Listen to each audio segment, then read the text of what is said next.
Que la grâce et la paix de Dieu, par le Saint-Esprit, vous soient multipliées en Jésus-Christ, notre Seigneur et Sauveur. Nous sommes dans Nazareth Media, à Atlanta, Georgia, aux États-Unis d'Amérique. Une émission réalisée aujourd'hui, cette émission que nous réalisons, est réalisée par le frère Julien Toyadi Kimbembi, qui est le concepteur et le réalisateur de ce projet. Le pourquoi de cette émission, que nous avons certes le projet d'un web TV qui n'a pas encore commencé, mais vu l'urgence de l'affaire, nous réalisons celle-ci afin de soutenir le couple Manzambi, en l'occurrence Lise Blaise. En guise d'introduction, je voudrais simplement dire que cette affaire de Lise, d'harcèlement de Lise, ainsi que de son époux Blaise, est apparue aussi suite au succès de Casarema. Un succès fulgurant qui certes aurait rendu plus d'un jaloux. Mais ici, nous sommes dans un environnement de saints. J'aimerais plus utiliser ce terme de saint pour signifier le chrétien, qui est un idiome du monde utilisé pour la première fois par les gens du monde pour désigner le disciple de Jésus-Christ. Il faut reconnaître que Casarema est un modèle de succès dans les milieux africains et surtout dans les cadres difficiles et quasi impossibles du monde des affaires en France, parce que j'ai vécu longtemps en France, je connais qu'est-ce que c'est le monde des affaires en France. Casarema est l'œuvre du doigt de Dieu, pas d'un homme. Dans notre langage de saint, Casarema ne devrait pas être appelé ou vu comme une entreprise de Lise et de Blaise seulement, mais une entreprise de tous les croyants de Jésus-Christ. Vous vous souviendrez dans le Nouveau Testament, dans l'église primitive, personne ne disait que ceci est à moi, ceci est à l'autre. Tout était à eux. Donc Casarema, c'est notre œuvre, c'est notre entreprise. Alors, le pourquoi de cette émission, est-ce que je voudrais répondre aux prophètes de terreur? Non, ce n'est pas mon but exactement, mais je voudrais simplement rappeler à ce prophète, en lisant Galates chapitre 6, de son premier verset au 5e verset, que je vais lire. Et que cela profite aussi à tous les autres serviteurs de Dieu, à tous les autres enfants de Dieu, comment nous devons nous traiter entre nous. Même si un frère est mauvais, nous chrétiens, nous avons le devoir de le protéger, de le couvrir. La Bible ne dit-elle pas, l'amour couvre un grand nombre de mal? La Bible le dit. Nous devons chercher la part biblique qui nous incite à l'amour, qui nous incite au soutien de l'autre. Tout enfant, quand il naît, il est bébé, il peut tituber, il peut ne pas bien parler. Est-ce que ça fait de lui un moins que les autres? Non, c'est une période de la vie où l'enfant doit se comporter comme ça. On ne peut pas réprimander un enfant parce qu'il ne mange pas comme un adulte, parce qu'il ne parle pas comme un adulte, parce qu'il ne marche pas comme un adulte. Voilà. Je voudrais simplement rappeler à tous les autres saints ce que la Bible nous recommande en matière de reproche. Galates 6, de son premier verset au 5e verset, dit ceci: frère, si un homme vient à être surpris en faute, vous qui êtes spirituels, écoutez très bien, vous qui êtes spirituels, ou vous qui pensez être spirituels, redressez-le avec un esprit de douceur. Alors, prends garde à toi-même de peur que tu ne sois aussi tenté par l'orgueil. Ça arrive. Lorsqu'on voit l'autre dans le mal, on pense qu'on est plus saint que l'autre, alors on a le droit de l'harceler. Non. Souvenez-vous, Jésus-Christ lui-même, notre Seigneur. Moi, j'aime les paroles de Jésus-Christ. Il dit ceci: chaque fois que tu verras la paille dans l'œil de l'autre, c'est la poutre qui est dans le tien. Alors faisons attention. Portez le fardeau les uns les autres, le verset 2, et vous accomplirez ainsi la loi de Christ. Nous sommes dans le Nouveau Testament. La loi de Christ. La loi de Christ, c'est le respect de l'autre. C'est le respect de l'autre. S'aimer la paix. Chercher le développement de l'autre l'autre, le progrès de l'autre, soutenir les autres, le garder au moins dans leur dignité. C'est ça la loi. Nous sommes dans le Nouveau Testament, mais la Bible parle de la loi de Christ. Si quelqu'un pense être quelque chose, quoi qu'il ne soit rien, il s'abuse lui-même. Que chacun examine ses propres œuvres. C'est-à-dire, il n'y a pas de gendarmes dans l'Église. Il n'y a pas de gendarmes entre frères et sœurs dans la foi. Que chacun examine ses propres œuvres, pas les œuvres de l'autre, et alors il aura sujet de se glorifier pour lui seul, et non pas par rapport à autrui. C'est-à-dire qu'il n'y a pas de rivalité dans la foi chrétienne, dans la vie entre frères et sœurs, dans l'Église, le corps de Christ. Je parle bien du corps de Christ, on en reviendra très prochainement. Car chacun portera sa propre charge. Je reprends le verset 4, que chacun examine ses propres œuvres et alors il aura sujet de se glorifier pour lui seul et non pas par rapport à autrui. Le verset 5 pour conclure, car chacun portera sa propre charge. Voilà un peu ce que je peux dire à ce prophète de terreur. Je l'appelle ainsi parce que c'est la terreur qu'il a dû semer dans ses couples, mais aussi il a comme lancé un dévolu sur Kazarema. Mais ça, c'est sans effet. Sans effet, Kazarema vivra. Parce que c'est notre entreprise. Nous ferons tout ce qui est à notre possible pour combattre l'esprit qui est derrière la destruction de cette œuvre qui a été réalisée par le doigt de Dieu. Je l'ai dit précédemment. Pourquoi avoir diffusé ces menaces? Non pas pour la gloire de Christ, en rapport avec les versets que je viens de lire, mais pour sa propre personne. Je m'en vais lire aussi un autre verset pour compléter mes arguments. 1 Pierre chapitre 3 versets 9 à 10. 1 Pierre chapitre 3 9 à 10 que je m'en vais lire rapidement. Le temps, voilà. 1 Pierre 3 versets 9 à 10. Je m'en vais lire. Vous au contraire, vous êtes une race, non je ne suis pas là, ne rendez point mal pour mal, ou injure pour injure. Bénissez au contraire, car c'est à cela que vous avez été appelés, afin d'hériter la bénédiction. Si quelqu'un en effet veut aimer la vie et voir des jours heureux, qu'il préserve sa langue du mal et ses lèvres de paroles trompeuses. Voilà un peu ce que la Bible peut nous parler, parce que le Nouveau Testament est vraiment différent de l'Ancien Testament. Et nous sommes dans le Nouveau Testament. Vous pouvez regarder le Nouveau Testament dans toute son entièreté, parce que c'est ça notre source de révélation et de vérité.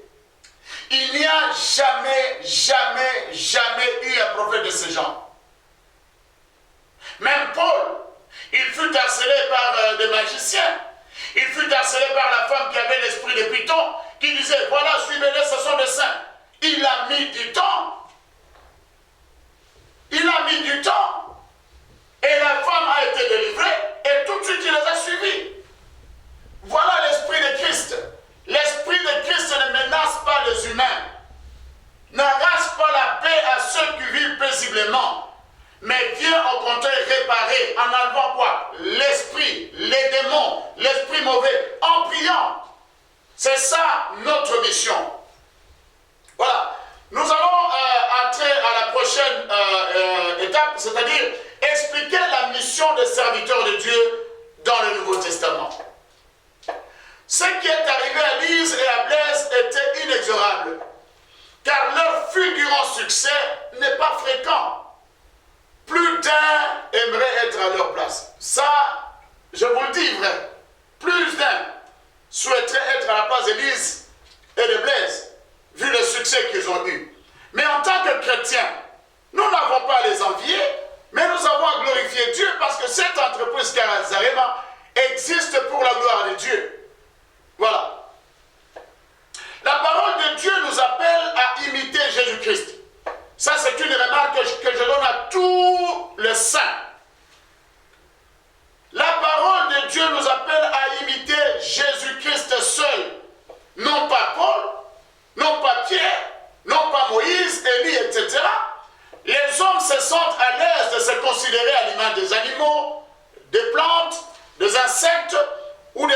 biblique célèbre. Tout ceci n'est pas digne. Il y a un moyen de se référer aux autres, mais non pas de les ressembler. En matière de ressemblance, seulement Jésus-Christ en est digne. Alors, la mission de serviteur de Dieu dans la Bible, quelle est sa mission? D'ailleurs, c'est une mission qui a plusieurs facettes, ou du moins plusieurs objectifs. J'en ai retenu quelques-uns ici. Le premier, se bénir le brebis de Dieu. Nombre 6, 22 à 27. Là, je vais lire des preuves bibliques pour démontrer que notre mission à nous, c'est de bénir et ne jamais maudire les enfants de Dieu. Parce que vous savez, que l'homme soit mauvais, que l'homme soit bon, la Bible dit, Jésus-Christ nous a aimés alors que nous étions encore des pécheurs. À combien plus forte raison aujourd'hui, nous sommes en Christ, et qu'est-ce qu'il va faire de nous? Il continuera à nous aimer, et il continuera à nous protéger. Voilà, je vais lire Nombre 6 pour démontrer la mission que nous, serviteurs de Dieu, nous avons envers les saints. Alors, c'est à partir de son verset 22 jusqu'au verset 27, je m'en vais lire. L'Éternel parla à Moïse et dit, parle à Aaron, c'est-à-dire les souverains sacrificateurs, ceux qui ont le droit de travailler dans les temples ou dans les ministères. Parle à Aaron et à ses fils et dit, vous bénirez ainsi les enfants d'Israël, vous leur direz. Les enfants d'Israël, Galate nous dira, c'est Paul qui parle, il dit, nous sommes l'Israël spirituel. Donc, ça nous revient aujourd'hui dans le Nouveau Testament. Il dit, parle à Aaron et à ses fils et dit, vous bénirez ainsi les enfants d'Israël, vous leur direz. Que l'Éternel te bénisse et qu'il te garde. Que l'Éternel fasse luire sa face sur toi et qu'il t'accorde sa grâce. Que l'Éternel tourne sa face vers toi et qu'il te donne la paix. C'est ainsi qu'ils mettront mon nom sur les enfants d'Israël et je les bénirai. On ne peut pas forcer Dieu à maudire. Dieu lui-même a tracé la voie. En ce qui concerne ses enfants, qu'ils soient faibles ou forts, il les reconnaît. La Bible dit, dans Romains 14, mon serviteur, qu'il tombe, qu'il se relève, où est ton problème? C'est l'affaire de Dieu. Dieu seul, et il n'a pas besoin de ma bouche, il n'a pas besoin de la bouche de quelqu'un. Dieu n'est pas un assassin. Voilà un peu Dieu, le but de Dieu, c'est de bénir le monde. L'homme qui a rejeté Dieu par la désobéissance, Dieu lui-même a prévu le moyen de le sauver. Mais aujourd'hui, vous voulez par des fausses prophéties harceler ceux qui servent l'Éternel selon leur capacité, à les inciter à dire qu'ils vont mourir. Nous allons tous mourir, je vais mourir, peut-être ce soir, je m'en fous parce que quand je meurs, je vais directement au ciel. Quel chrétien aura peur de la mort? Ok. La deuxième mission, toujours la mission de bénir, je vais prendre Romains 12, verset 14. Je m'en vais chercher le passage et je vous le lis tout de suite. Romains 12, verset 14. Romains 12, verset 14 nous dit ceci. Bénissez ceux qui vous persécutent. Bénissez et ne maudissez pas. Voilà un peu ce que la Bible nous révèle. Notre mission en tant que saints est une et unique. Bénir, bénir et bénir. Deuxième, défendre les brebis de Dieu. Nous allons voir un peu un exemple de Balaam dans la Bible. Balaam, c'était un prophète qui a été soudoyé par Balak, qui était un homme puissant et riche.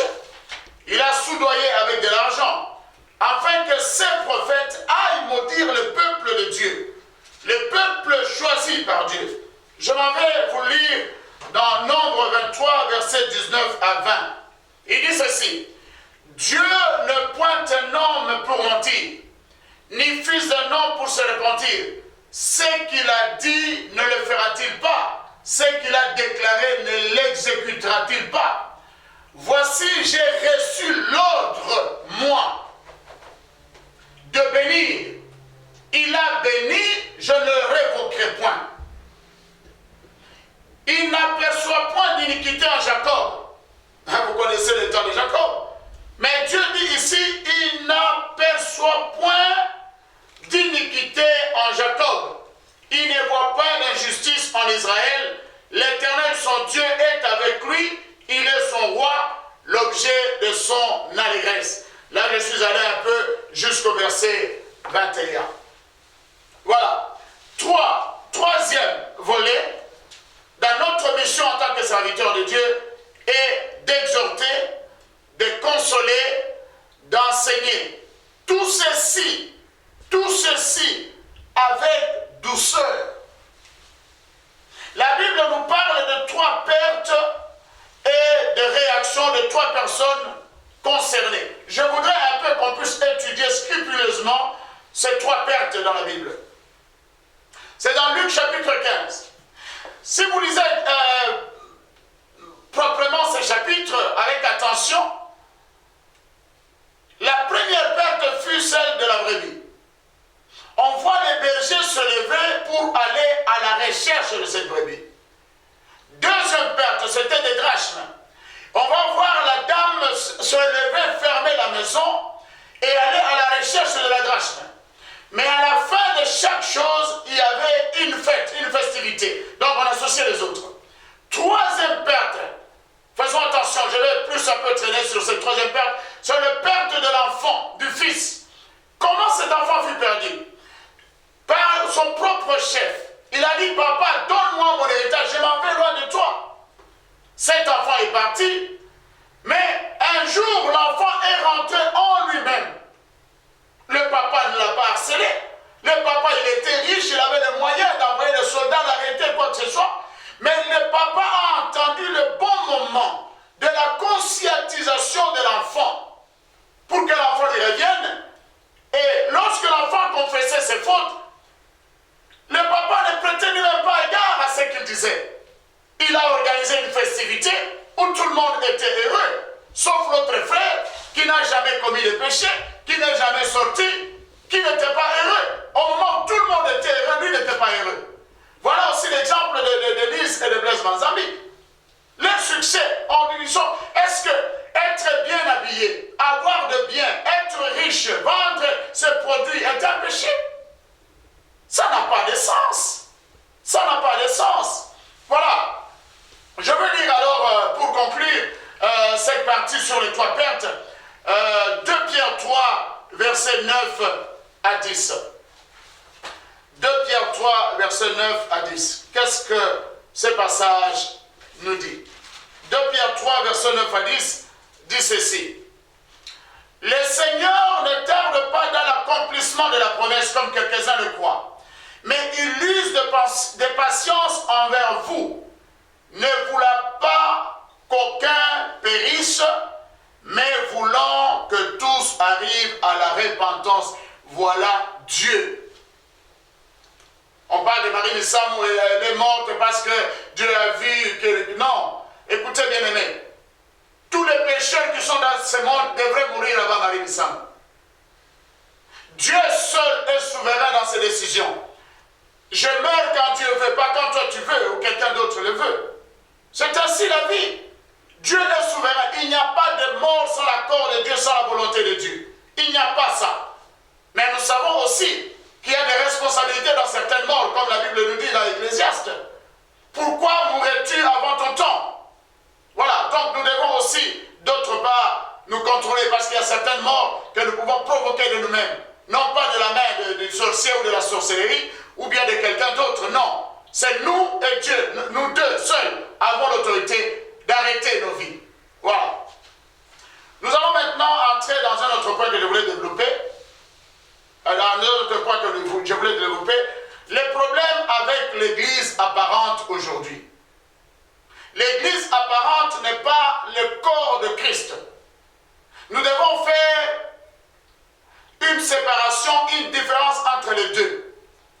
Toutes les églises et les serviteurs de Dieu, bêtisants, qui vivent dans le désordre, n'appartiennent pas et n'appartiendront jamais au corps de Christ. Ils peuvent porter le nom de corps de Christ, d'église,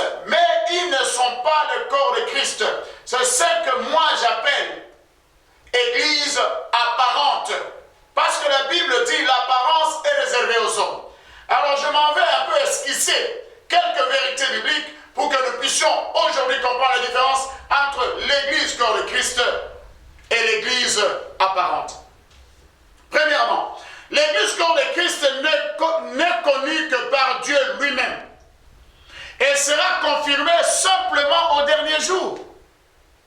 À l'exemple des 10 vierges, leur différence n'a été constatée que le jour de noces, c'est-à-dire le dernier jour. Les 10 vierges de la Bible, elles étaient tous 10 vierges. Elles avaient toutes des lampes. Elles avaient toutes de l'huile. Elles sont toutes parties à la rencontre de l'époux. Elles ont toutes dormi. Elles se sont toutes réveillées lors de la trompette. Mais à une seule différence, que 5 d'entre elles n'avaient pas d'huile de réserve. Voilà la différence, c'est toujours à la fin. Mais pour l'instant, nous tous, nous nous ressemblons. On ne peut pas dire que l'autre est plus saint que moi, l'autre non. C'est impossible de le faire. Ce n'est pas notre affaire. Ce qui est apparent est aux hommes. Alors, plus jamais, nous aurons l'opportunité de confondre l'église apparente et l'église corps de Christ. Celle-là, elle est sainte dès maintenant. Comme Dieu avait dit à Élie, j'en ai encore 7000 autres qui n'ont pas plié leurs genoux devant Baal. Alors, même Dieu lui-même n'est pas encore assis sur le siège de juge. Pourquoi vous, le saint, je mets ça entre guillemets, le saint, les membres de l'église apparente, vous vous affairez à juger. Même Dieu lui-même n'est pas encore assis sur le siège de juge. Tout est en suspens. Que nous tous, nous prenions conscience de cela. Tout est en suspens. Le jugement est en suspens. Parce que ce n'est pas encore l'heure du jugement, mais c'est l'heure de gagner les âmes pour Christ. La Bible dit dans Genèse 5, verset 24. Je m'en vais lire cela. Genèse 5, 24.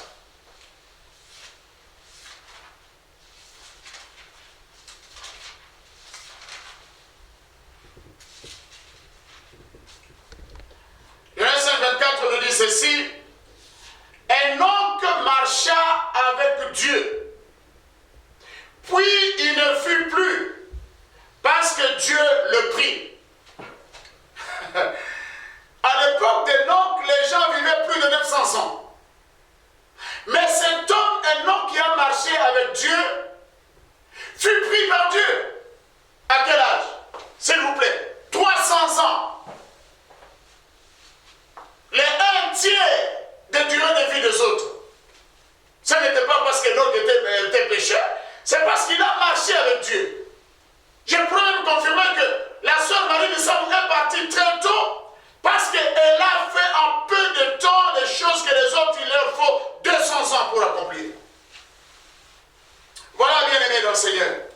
Enoch a marché avec Dieu, puis Dieu le prit et il ne fut plus. L'église apparente est une mascarade.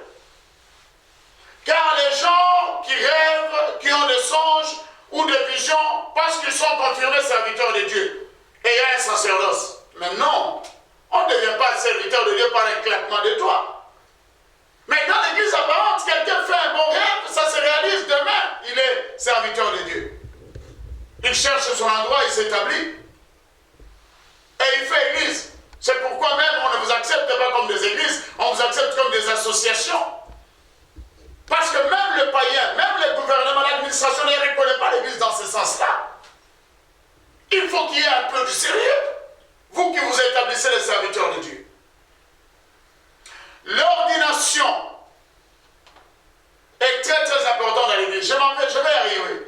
Devenir serviteur de Dieu n'est pas par spontanéité.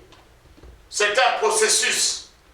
Même Saul, qui était docteur de la loi, il connaissait la parole de Dieu parfaitement parce qu'il a été dans des écoles, des bonnes écoles. Lui qui était docteur de la loi devrait observer quelque temps sous les pieds d'Ananias, à l'ordre de Dieu lui-même, et aussi des apôtres à Jérusalem, auxquels il s'est référé continuellement. Voilà l'exemple. Un docteur qui va se référer continuellement à Pierre et aux autres qui, dans la Bible, on démontre, ils n'ont pas eu d'éducation. Mais ils ont passé plus de temps. Leur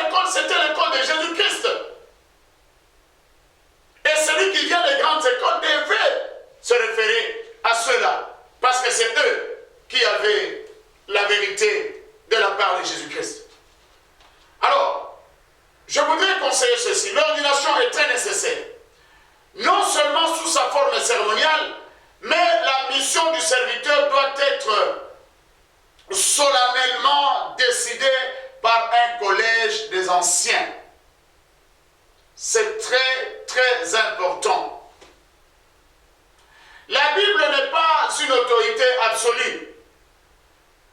C'est la parole de Dieu qui est contenue dans la Bible, qui est une autorité absolue. Je vais vous le prouver. Je m'explique.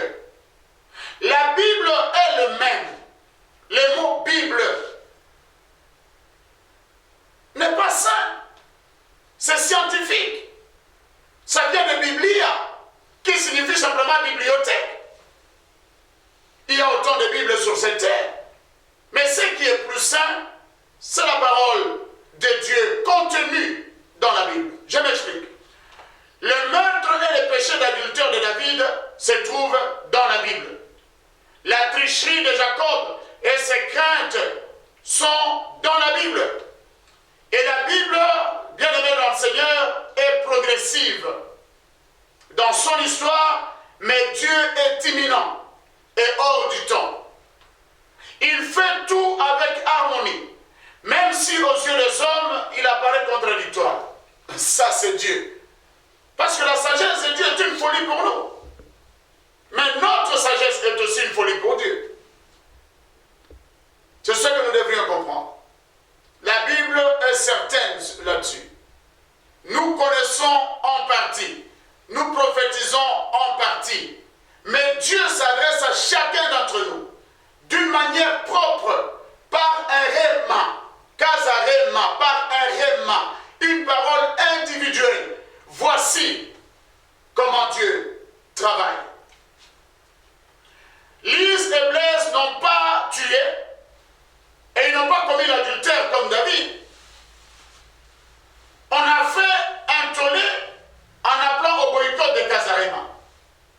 Et alors pourquoi ceux qui se font passer pour des connaisseurs de la vraie vérité lisent-ils les psaumes écrits par David? Boycotter aussi les psaumes de David parce qu'il a tué et il a commis l'adultère. Et les écrits de son fils Salomon, l'adorateur des idoles, pour ne citer que cela. Dieu est amour. Ne le décrivons pas autrement.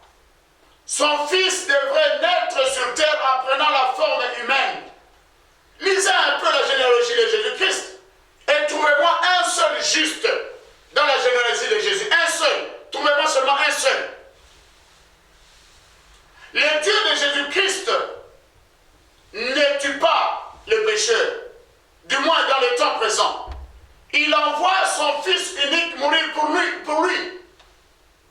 Dieu ne tue pas les pécheurs, mais il fait tout pour récupérer les pécheurs. Voilà comment Dieu agit. Je ne dis pas ceci pour cautionner le mal. D'ailleurs, celui qui est en Christ ne pêche pas. Et il n'y a plus de condamnation pour lui. C'est difficile à comprendre et à concevoir, mais c'est ainsi. Observons un instant les actions de Dieu. Il accepte dans l'ancien temps la liste des animaux impurs avec Moïse, mais il annule cela au temps de Pierre. Vous vous souviendrez quand Pierre a fait un rêve sur le toit, il y avait des animaux, un filet d'animaux impurs. Il a dit non, je ne peux pas manger parce que moi, je suis juif, de la religion juive. Mais Dieu lui a dit, qui t'a donné l'ordre d'appeler impur ce que moi j'ai appelé pur? Écoutez, c'est apparemment une très grave contradiction de la part de Dieu. Dieu agit selon le temps. Il est souverain, qu'il change, qu'il remette en place. Tout cela ne dépend que de Dieu, bien aimé dans le Seigneur. Voilà. Les actions de Dieu sont celles-là. Il donne dans l'ancien temps l'autorité aux sacrificateurs et lévites de punir le péché, et il se réserve ce droit dans le Nouveau Testament en disant, on vous a dit, si quelqu'un commet un meurtre, lapidez-le. Mais dans notre temps, il dira, si quelqu'un est son frère, il est égal d'un meurtrier, etc. La haine est indécelable à l'œil humain. C'est-à-dire le jugement de ce genre de meurtre Dieu seul, dans notre temps-ci. Le mot Bible n'est pas divin, il est scientifique. Les chapitres et les versets ne le sont pas non plus, ils sont scientifiques. Kazarema est une station de télévision, non un temple ou une synagogue. Les Mazambi payent leurs dîmes, ils donnent leurs offrandes, etc. Qu'importe ce que pensent les gens, sinon Jésus-Christ n'aurait pas mangé chez Zachée, l'escroc. Jésus ne serait jamais entré dans sa maison. C'est lui qui met la Bible en avant, c'est-à-dire les Écritures. La Bible dit ceci, les Écritures tuent. Mais l'esprit des Écritures, c'est lui qui vivifie. Sans démontrer la croix, c'est lui qui met la Bible en avant. Sans démontrer la croix, est un bon menteur. Car le vrai Jésus-Christ est celui qui est venu en chair et qui est mort sur la croix. Alors toute discussion qui bannit la croix est occulte, même si son apparence est christique. La personne qui a harcelé Lise et Blaise, dans sa télévision où il n'invite personne, c'est toujours lui qui a la parole. Il n'y a pas de signe de croix. Il y a le mot la Bible. La Bible, c'est quoi? C'est du n'importe quoi, la Bible. La Bible est scientifique. Ce n'est pas l'esprit de la Bible. La Bible dit l'autorité de la parole de l'évangile se trouve dans la croix de Jésus. C'est pourquoi il y a la Sainte Seine. Il n'y a pas mieux pour nous, saints aujourd'hui, que la mort de Jésus-Christ. Alors quelqu'un qui prétend avoir la vérité et qui ignore l'autorité de la croix. Alors lorsqu'on regarde la croix, on voit la miséricorde de Dieu pour les humains. Tu as la Bible, tu n'as pas la croix. Tu mets le monde, la science, la technologie. Ça ne décrit pas Jésus-Christ. Ça ne décrit pas l'amour de Jésus. Tout ce qui est technologique, tout ce qui est béton, tout ça, ça fait honneur aux humains. C'est la nature qui fait honneur à Dieu. Tu aurais même mis la nature, on aurait compris. Bible, Bible.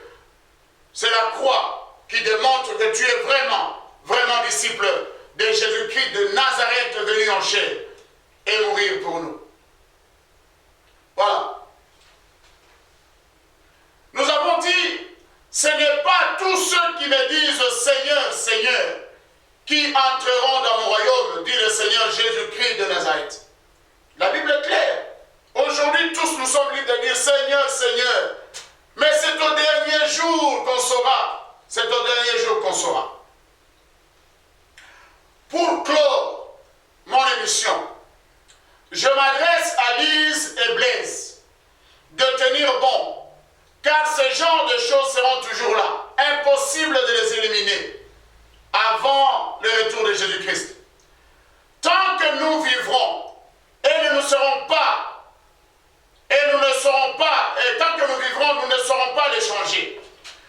Car elles font partie de notre croissance. Un grand arbre ne l'est pas devenu par les caresses du vent et des intempéries, mais plutôt c'est par leur tension et pression qu'il est arrivé à le devenir grand arbre. Tout ce qui est élevé attire le regard et surtout de la jalousie. Sachez aussi que tout ce qui ne vous tue pas vous rend fort. Jésus-Christ ne répondait pas aux fausses accusations. Il n'a jamais fait ça.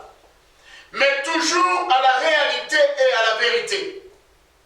Écoutez ceci dans Matthieu 11, 13 à 19. Je m'en vais lire. Matthieu 11, 13 à 19. Ça, c'est dédié à Lise Manzambi et à tous les saints qui sont persécutés par les faux prophètes aujourd'hui. La Bible dit ceci. Car tous les prophètes et la loi ont prophétisé jusqu'à Jean. C'est Jésus-Christ qui parle. Et si vous voulez le comprendre, celui qui est Élie qui devait venir, que celui qui a des oreilles pour entendre, entende. À qui comparerai-je cette génération? Elle ressemble à des enfants assis sur les places publiques et qui, s'adressant à d'autres enfants, disent « Nous vous avons joué la flûte et vous n'avez pas dansé. Nous vous avons chanté des complaintes et vous ne vous êtes pas lamentés. Car Jean est venu, c'est Jésus qui parle, ne mangeant ni ne buvant, et ils disent, c'est-à-dire les gens du monde, les faux prophètes, les condamnateurs, il a un démon. Écoute les jugements. Le Fils de l'homme est venu mangeant et buvant, et ils disent, c'est un mangeur et un buveur, un ami des publicains et des gens de mauvaise vie. Mais la sagesse a été justifiée par ses œuvres. Lise et blesse dans Zambie. Fortifiez-vous par cette épreuve. Fortifiez-vous. Mais en conclusion, je voudrais vous dire ceci. Comme vous ne pouvez pas changer les gens qui sont autour de vous, vous pouvez changer votre façon de réagir face à face à ce genre de choses. Si vous êtes sur votre mission et vision, alors continuez dans la sérénité. Si vous avez des doutes, alors arrêtez. Ne reculez jamais à cause de faux témoignages et de faux amis, de faux témoins. Au contraire, améliorez votre détermination. Nazareth Church, que je sers, dans lequel je sers Dieu ici à Atlanta, Georgia, supporte Casarema. Et nous vous aimons et vous présentons des excuses d'avoir réagi en retard. C'est faute de le savoir, premièrement, plutôt que nous avons appris la nouvelle, nous avons appelé le prophète Samuel Panzou, qui est votre parrain, votre père spirituel, et nous avons demandé sa volonté de nous supporter sur ce projet. Et il a fait. Nous la remercions éperdument. Merci de nous avoir suivis, vous qui suivez. Que le Dieu de Jésus-Christ de Nazareth vous bénisse et vous comble éperdument. Salut et à la prochaine.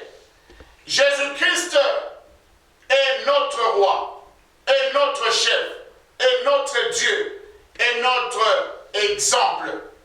Si le temps me permettra dans l'avenir, je devrais parler des prophètes et des prophéties des temps anciens et de ce dernier jour. Que Dieu vous bénisse. Amen.